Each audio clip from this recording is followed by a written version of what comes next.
Salut, c'est Jay, j'espère que tu vas bien. Donc, voici ce super pouvoir qui sommeille en toi. Donc, en fait, c'est très simple. Il suffit en fait de te poser les bonnes questions, à savoir pourquoi tu n'arrives pas à gérer ton argent, ton budget, à savoir pourquoi tu n'arrives pas en fait à épargner, euh, ou alors quand tu réussis à mettre un peu de côté, tu te retrouves à la fin du mois avec un imprévu et tu es contraint de prendre ce que tu as mis de côté pour payer une facture imprévue. Et pourquoi tu vas te retrouver trop souvent à découvert? La réponse, elle se trouve peut-être dans cette règle, la règle des 50-30-20. Regarde, c'est là que ça se passe sur l'écran de l'ordinateur, de ton téléphone, de ta tablette, peu importe le support que tu utilises. Je te présente ça tout de suite. Voici petite présentation sur l'écran. La méthode de gestion des 50-30-20. Donc, c'est quoi la méthode des 50-30-20? Eh bien, en fait, c'est une règle qui a été développée par Elizabeth Warren, une sénatrice américaine et anciennement professeure à l'université Harvard. Elle est spécialisée en fait en droit du commerce et c'est l'une des personnalités les plus citées dans ce domaine. Donc c'est une méthode efficace et qui permet en fait à tout le monde de suivre son budget afin de bien le gérer. Il faut pour cela en fait répartir ses revenus en trois parties. Donc la première partie, ça va être 50% dédié, consacré à tous vos frais fixes tels que le loyer, les crédits, l'électricité, des factures, des abonnements et les courses alimentaires. Ensuite, on va avoir 30% dédié aux loisirs, donc achat hors alimentaire. Restaurant, cinéma, en fait tout ce qui vous fera plaisir et embellir vos journées. Donc ça, c'est 30% dédié à ça. Vous allez avoir les 20% restants, mais néanmoins les plus importants pour moi, euh, consacrés à votre épargne. Donc en fait, afin de vous constituer une somme la plus importante possible en épargne. Donc sous forme de graphique en barre, ça va donner ça. Donc je vous ai mis un petit exemple. En fait, par exemple, un particulier qui perçoit un salaire de 1500 euros par mois, il devra consacrer 750 euros à ses dépenses fixes, 450 euros à ses loisirs et 300 euros à son épargne. Et dans une certaine logique, il devrait déjà, enfin dès qu'il reçoit son salaire, c'est prendre les 300 euros pour son épargne en premier. Donc il se paie en premier, il se met 300 euros de côté. Ensuite, il prend les 50% qui vont être dédiés à ses frais fixes et il gère les 450 euros restants pour ses loisirs. En diagramme circulaire, voilà, euh, pour par exemple un salarié qui touche 2000 euros par mois, eh bien il va mettre 1000 euros dans ses frais fixes, 600 euros dans ses loisirs et 400 euros pour son épargne.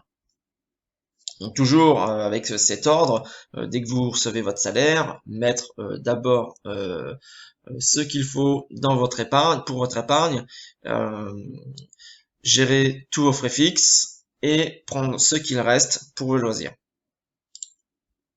Donc il y a quelques avantages en fait, selon moi. L'avantage numéro un, en fait, ça permet de savoir exactement comment on va répartir ses revenus. Et ça évite de mauvaises surprises et surtout d'avoir quelque chose de clair. Et au fur et à mesure, on se pose plus de questions, on va gérer facilement et on se prend plus la tête. Donc l'avantage numéro 2, c'est de connaître le montant qu'on peut allouer à ses loisirs. Ça, c'est super important parce qu'en fait, ça va vous éviter de dépenser sans compter. Et à un moment donné, je sais pas, admettons que vous êtes le 20 du mois, il vous reste 300 euros sur votre compte, et là vous dites, tiens super, il me reste 300 euros sur le compte, je vais acheter une connerie à, je sais pas moi, 250 euros. C'est pas grave, il me restera 50 euros à la fin du mois. Sauf que vous n'avez pas pensé à un prélèvement, je sais pas moi, de 100 euros qui se fait à la fin du mois. Et du coup, c'est là que vous vous retrouvez dans le rouge et à découvert. Parce que vous n'avez pas pensé à mettre en place tous vos frais fixes, votre épargne et savoir exactement ce que vous pouvez dépenser pour vos loisirs. Et l'avantage numéro 3, là vous allez pouvoir monter en fait un tableau type Excel par exemple, où tout va se calculer automatiquement. Vous allez pouvoir mettre d'un côté lister tous vos frais fixes,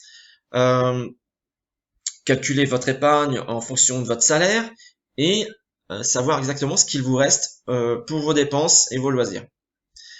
Donc ce type de tableau, moi je l'adopte depuis déjà un certain moment, et c'est vrai que depuis que je fais ça, ben, j'ai plus de mauvaises surprises.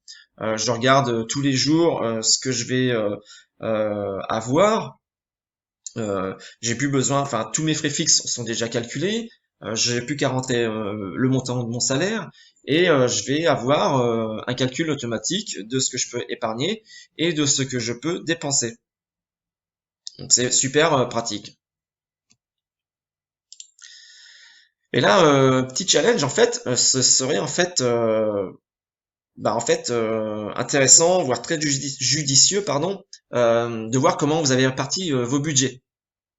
En fait, vous prenez par exemple vos derniers bulletins de salaire et vous allez lister en fait, je sais pas, vous allez surligner avec 3 couleurs différentes.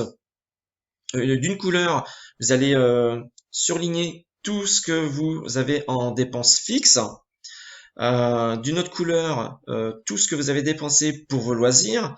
Et là, vous allez voir en fait la répartition. Bon, si vous avez déjà une épargne en route, vous la surlignez aussi.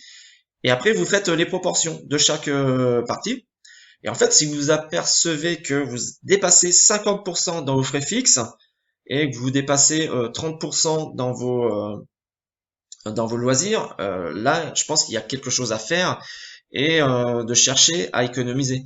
À chercher, par exemple, vous avez peut-être, je sais pas, un crédit à la conso que vous pouvez solder. Donc, soldez-le. Comme ça, vous allez baisser votre montant de frais fixes. Et il y a aussi des abonnements. Des fois, on a des abonnements téléphone. On paye, je sais pas moi, peut-être 5, 10 euros plus cher qu'un concurrent. Faites marcher la concurrence et essayez de faire baisser vos abonnements comme ça.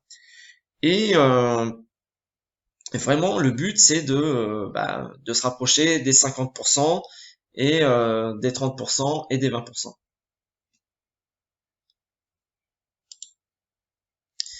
Donc les objectifs, voilà, c'est de vous rapprocher le plus possible des 50% de vos frais fixes, voire être en dessous.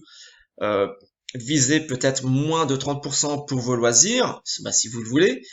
Et pour moi, en fait, la chose la plus importante, ce serait de dépasser les 20% en fait de tout ce qui est pris dans les deux autres parties et qui pourrait être réparti et se retrouver dans votre épargne. Donc voilà, c'était la petite présentation de la méthode des 50-30-20. J'espère que cette vidéo vous a plu. Les prochaines, je vais montrer en fait un petit truc sympa, c'est comment moi j'ai mis ça en place sur mes tableurs. Et petite surprise, à la fin de ces vidéos, de ce sujet, je vous donne quelque chose.